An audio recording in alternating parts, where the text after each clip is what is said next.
नमस्कार मित्रांनो, माझे नाव अथर्व आहे आणि आज मी तुम्हाला माझ्या आयुष्यात घडलेली एक अशी भयानक घटना सांगणार आहे, की त्या घटनेनंतर मी रात्रीचा कधीच एकटा झोपू शकलो नाही.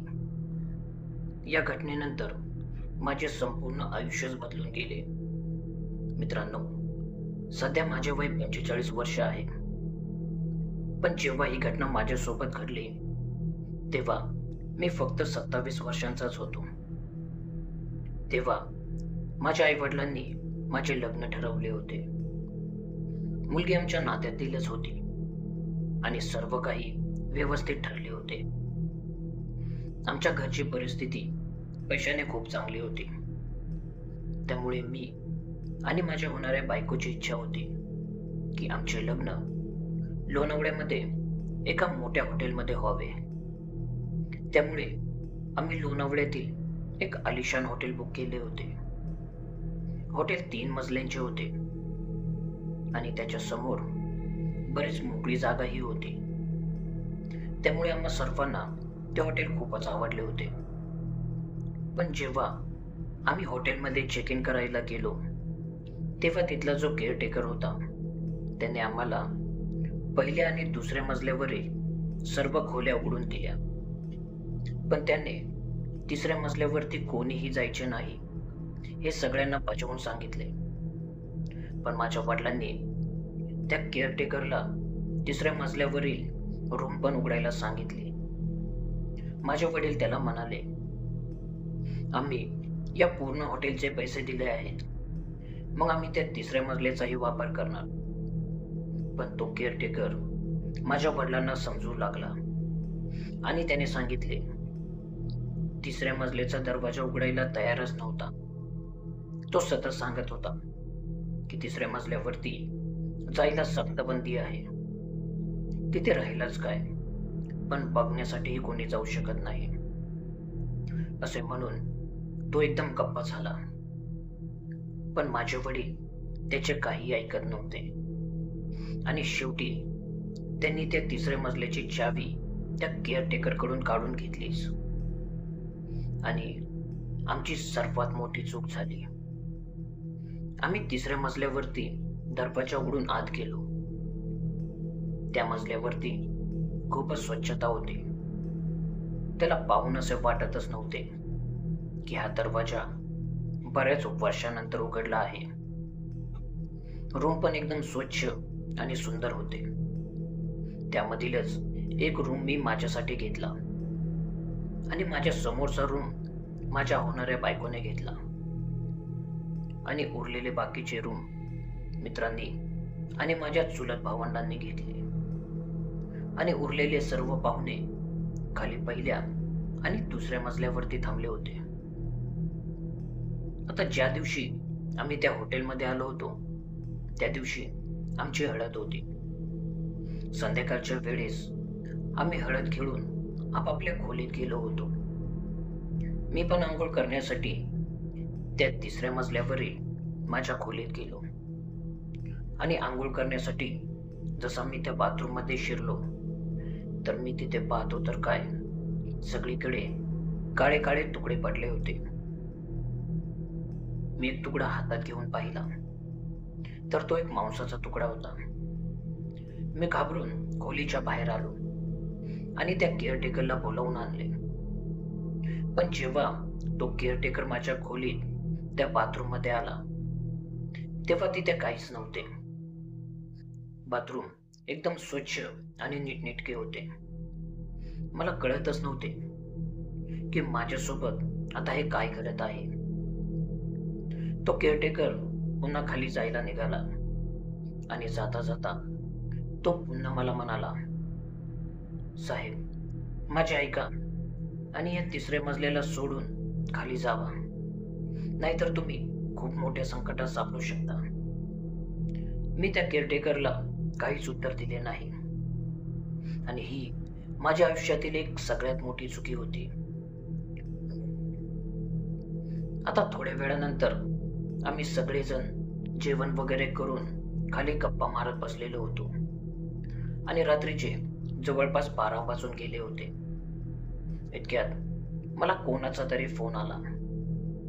फोनवर बोलत बोलत मी हॉटेलच्या समोर त्या मोकळ्या पटांगणात फिरत होतो आणि तेवढ्यात कोणीतरी माझ्या मागून चालत गेल्यासारखं मला भास झाला.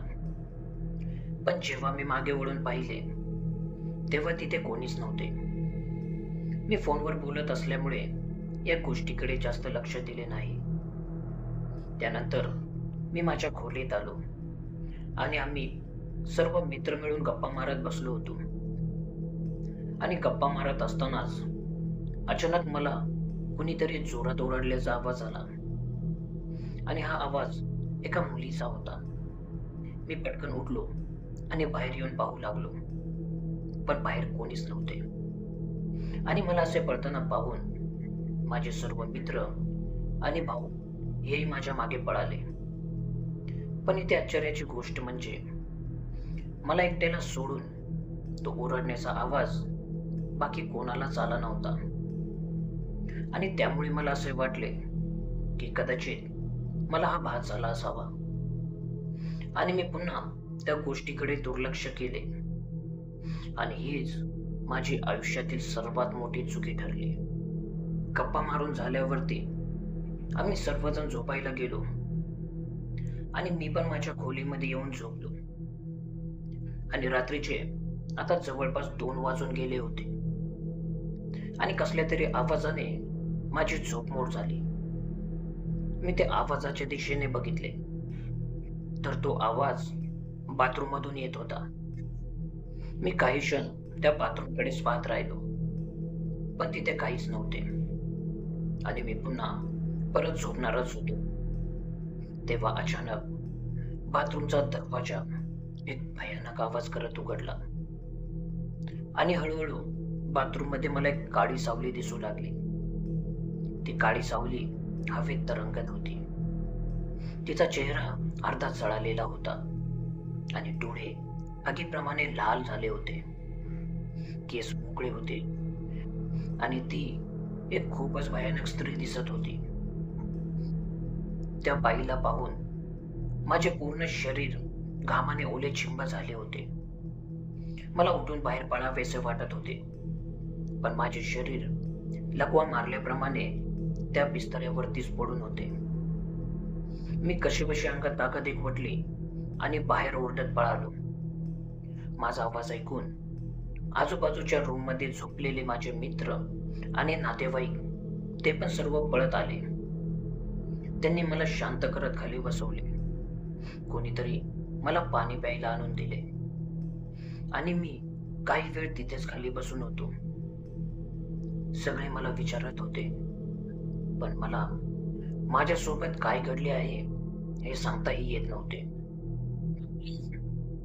कारण माझ्या तोंडातून आवाजच बाहेर येत नव्हता. थोड्या वेळाने मी शांत झाल्यावरती घडलेली सर्व घटना मी माझ्या घरच्यांना आणि बाकीच्या सर्वांना सांगितले आणि तितक्यात त्या 3ऱ्या फ्लोअरवरील लाईटही अचानक गेली. सर्व खोल्यांचे दरवाजे जोरजोरात आपटू लागले आणि एक जोरात किंकाळी आली. आम्ही सर्व लोक घाबरलो आणि पळत हॉटेलच्या बाहेर आलो.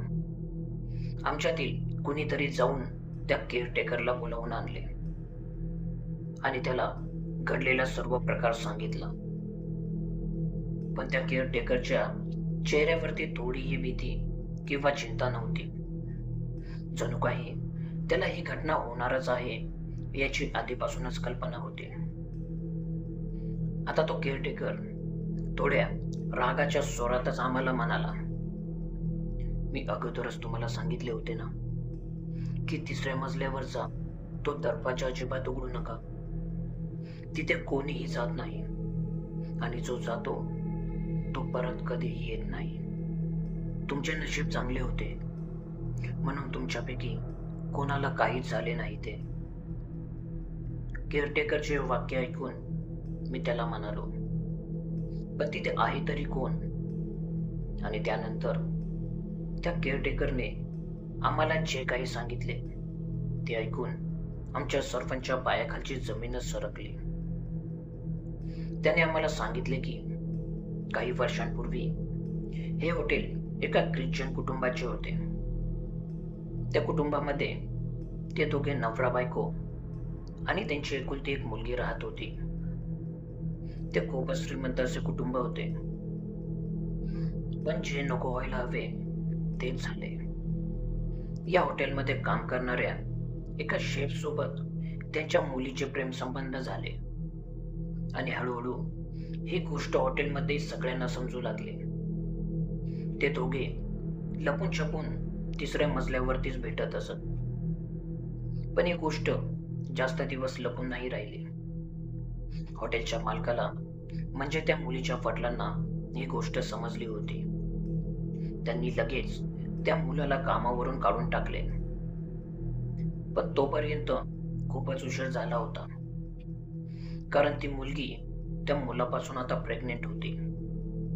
आणि जेव्हा ही गोष्ट तिच्या वडिलांना समजली तेव्हा त्यांनी एक निर्णय घेतला आणि त्यांचा हा निर्णय खूपच भयानक होता.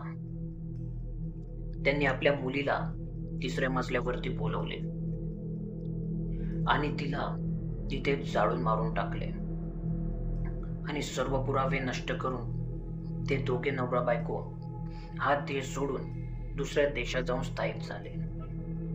तेव्हापासून या तिसऱ्या मजल्यावरती खूपच विचित्र घटना घडू लागल्या आणि जे नवीन मालक होते त्यांनी हा तिसरा मजला कायमस्वरूपी बंद ठेवला आणि म्हणून मी तुम्हाला त्या मजल्यावरती जाण्यापासून अडवत होतो.